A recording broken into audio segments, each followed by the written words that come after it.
Dejó el libro. Había estado leyendo otra vez acerca del sistema linfático. Recordó vagamente haber leído lo mismo meses atrás, durante el tiempo que ahora llamaba periodo congelado. Pero aquella lectura, sin aplicación posible, no le había llamado la atención. Ahora parecía haber algo en esas páginas. Las finas paredes de los capilares sanguíneos permitían que el plasma penetrara en los tejidos, junto con los corpúsculos rojos y blancos. Estos materiales retornaban eventualmente al sistema circulatorio a través de los vasos linfáticos, llevados por el tenue fluido denominado linfa. Durante este camino de vuelta, la linfa atravesaba nódulos linfáticos que interrumpían el movimiento de la corriente y filtraban partículas sólidas de desecho, evitando que entraran en el sistema sanguíneo. Bien. Dos cosas activaban el sistema linfático. Uno, la respiración. El diafragma comprimía el interior del abdomen haciendo subir sangre y linfa. Dos, el movimiento físico. Los músculos comprimían los vasos linfáticos moviendo así la linfa. Un complejo sistema de válvulas impedía el retroceso de la corriente. Pero los vampiros no respiraban, no los muertos por lo menos. Eso significaba someramente que la mitad de la corriente linfática estaba interrumpida. Y algo más, que una apreciable cantidad de productos de desecho quedaban en el sistema del vampiro. Neville pensaba particularmente en el olor fétido de aquellos seres. Siguió leyendo. Las bacterias pasan a la corriente sanguínea, donde los corpúsculos blancos desempeñan un importante papel en la defensa contra las bacterias. La luz solar mata rápidamente muchos gérmenes, y muchas enfermedades humanas pueden ser transmitidas por agentes mecánicos como moscas, mosquitos, y allí, estimulados por el ataque de las bacterias, las fábricas de fagocitos introducen corpúsculos nuevos en la corriente sanguínea. Neville dejó caer el libro en las rodillas. El libro resbaló por las piernas y golpeó la alfombra. Siempre había alguna relación, parecía, entre las bacterias y las enfermedades de la sangre. Sin embargo, se burlaba aún de quienes habían muerto denunciando los gérmenes y rechazando a los vampiros. Se incorporó y se preparó una bebida, pero de pie ante el bar no la tocó. Lentamente, rítmicamente, golpeó con el puño la tabla del bar mientras miraba fijamente la pared.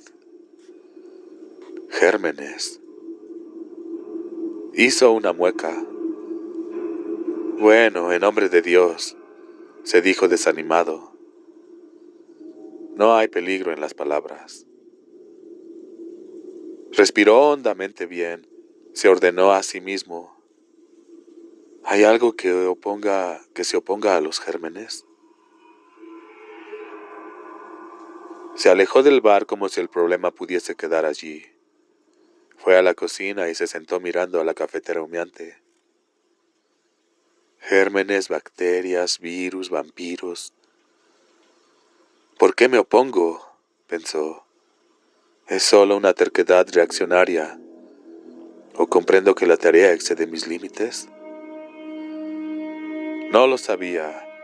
Podría iniciar un nuevo camino, el camino del compromiso. Una teoría no negaba necesariamente la otra.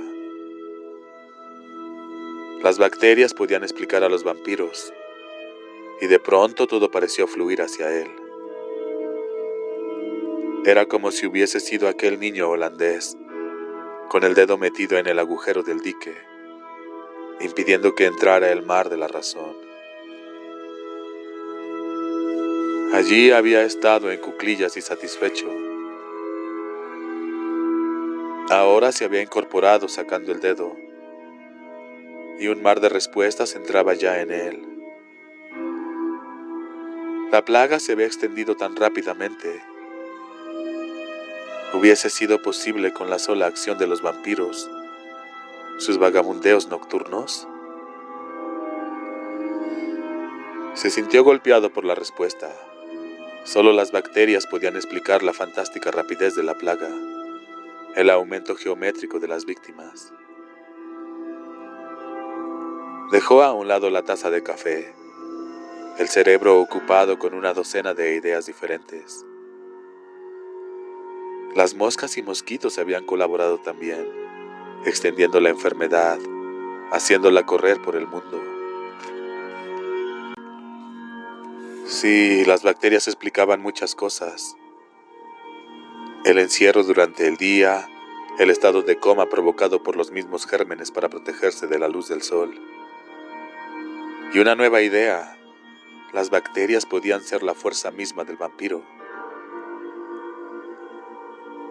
Sintió que un escalofrío le bajaba por la espalda. ¿Era posible que el germen que mataba a los vivos animase a los muertos? Tenía que averiguarlo. Dio un salto y salió corriendo casi de la sala. Cuando llegaba a la puerta se detuvo bruscamente con una risa nerviosa. Dios santo, pensó. Estoy enloqueciendo. Es de noche. Sonrió con una mueca y se paseó por la sala. Quizá la teoría no le explicase todo. ¿Las estacas? Trató de relacionarlas con el cuadro general infeccioso, pero solo podía pensar en las hemorragias, y eso no explicaba el caso de aquella mujer, y no era tampoco el corazón. Parecía que su nueva teoría empezaba a derrumbarse. Las bacterias no podían explicar tampoco el fenómeno de las cruces. El suelo. No había nada allí. El agua corriente, el espejo, el ajo. Neville sintió que no podía dominar sus temblores, y deseó gritar y detener así aquellas ideas desbocadas. Tenía que descubrir algo, maldita sea, rugió mentalmente. No se me escapará. Se sentó tembloroso y rígido, dejando en blanco la mente. Señor, pensó al fin, ¿qué me ocurre? Tengo una idea, no puedo explicarlo todo en un minuto, y siento pánico. ¿Estaré enloqueciendo? Tomó el vaso, lo necesitaba ahora. Alzó la mano hasta que le dejó de temblar. Bueno, criatura, cálmate.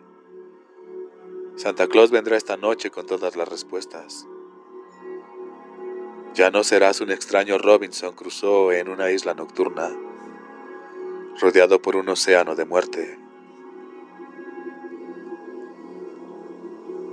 Se rió de la frasecita y se calmó un poco, colorida. Y se calmó un poco, colorida, pensó. Sabrosa. El último hombre en el mundo es Edgar Guest.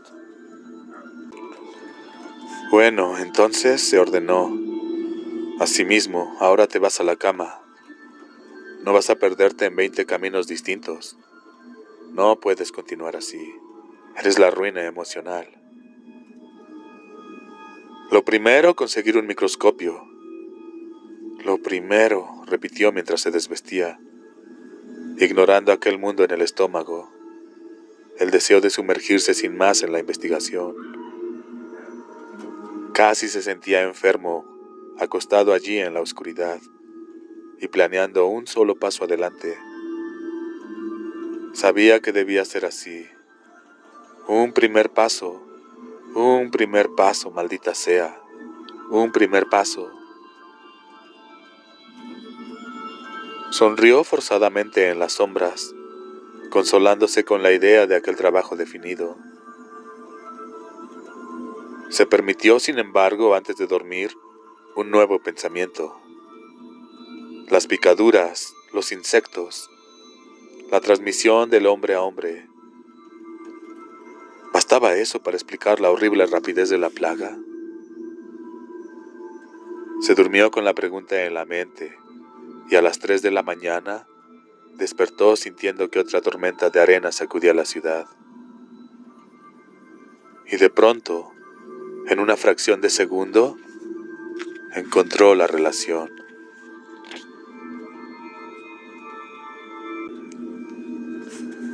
Once. El primero no servía. Cualquier vibración perturbaba la base. Las partes no ajustaban bien entre sí. El espejo de pivotes flojos se desequilibraba fácilmente. Además, el instrumento carecía de condensadores y polarizadores. Tenía un solo portaobjeto y cada vez que deseaba variar los aumentos debía sacar la lente. Pero era casi inevitable. No sabía nada de microscopios y se había llevado a la casa el primero que había encontrado. 3 días más tarde lo arrojaba contra la pared y lo hacía pedazos en los tacones. Luego, más tranquilo, fue a la biblioteca y buscó un libro sobre microscopios. La próxima vez no volvió hasta encontrar un buen instrumento. 3 portaobjetos, condensador y polarizador, buena base, movimientos suaves, diafragma, buenas lentes. Un ejemplo más, se dijo a sí mismo, de la estupidez de trabajar a ciegas. Sí, repitió de mal humor. Se obligó a pasar varias horas con el instrumento. Trabajó con el espejo hasta poder dirigir un rayo de luz sobre el objeto en unos pocos segundos. Se familiarizó con las lentes, desde la de 3 pulgadas a la de 1/10 de pulgada. Aprendió a colocar una gota de aceite de cedro en la platina y bajar luego la lente hasta tocar la gota. Rompió así 13 platinas. Después de 3 días de constante atención, aprendió a manipular los estriados tornillos de ajuste, a gobernar el diafragma y los condensadores e iluminar exactamente la platina. Pronto obtuvo así imágenes definidas y claras. Luego enfrentó un problema más arduo. A pesar de sus esfuerzos, no podía impedir la presencia de alguna partícula de polvo. Le parecía a veces estar estudiando peñascos. Esto era especialmente difícil, pues cada 4 días aproximadamente estallaba una tormenta de arena. Debió instalar al fin unos tules protectores. Aprendió asimismo a trabajar con método. Descubrió que el desorden y el tiempo perdido en buscar las cosas permitía que el polvo se acumulara en las platinas. De mala gana, casi divertido, pronto tuvo un lugar para todo. Platinas, placas, probetas, pinzas, platillos, agujas, productos químicos. Descubrió sorprendido que el orden le daba un verdadero placer. La herencia del viejo Fritz, al fin y al cabo, pensó una vez sonriendo. Luego consiguió una muestra de sangre. Pasó varios días en preparar unas pocas gotas y ponerlas en la platina. Durante un tiempo pensó que no lo lograría. Pero al fin, una mañana, casualmente, como si fuese un asunto de menor importancia, puso su 37ª muestra de sangre bajo las lentes. Concentró la luz, ajustó los espejos y luego el diafragma y el condensador. Con cada segundo el corazón parecía latirle más pesadamente, pues sabía que de algún modo que esta era la vez. El momento llegó. Retuvo el aliento. Allí, agitándose delicadamente en la platina, había un germen. De apellido Vampiris. Las palabras le vinieron a la mente mientras miraba por el lente ocular. Examinó un texto de bacteriología y descubrió que la bacteria cilíndrica era un bacilo, una varita protoplasmática que se movía en la sangre gracias a unas proyecciones de la membrana celular. Estos flagelos golpeaban vigorosamente el fluido ambiente y movían el bacilo. Durante un tiempo se quedó mirando el microscopio, incapaz de pensar o seguir adelante. Cualquier cosa que fuese lo que estaba allí en la platina era la causa del vampiro. Todos los siglos de miedosa superstición se desvanecían en aquel instante.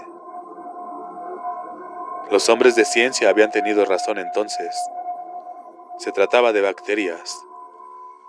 Le había tocado a él, Robert Neville, de 36 años, sobreviviente, completar la encuesta y descubrir al asesino. El germen dentro del vampiro. De pronto, una pesada desesperación cayó sobre él. Allí estaba ahora la respuesta, y demasiado tarde. Trató ansiosamente de animarse otra vez, pero no pudo. No sabía por dónde empezar. El problema parecía insoluble. ¿Cómo podría curar a quienes todavía vivían? Nada sabía de bacterias. Bueno, sabré, gritó interiormente, y se obligó a estudiar.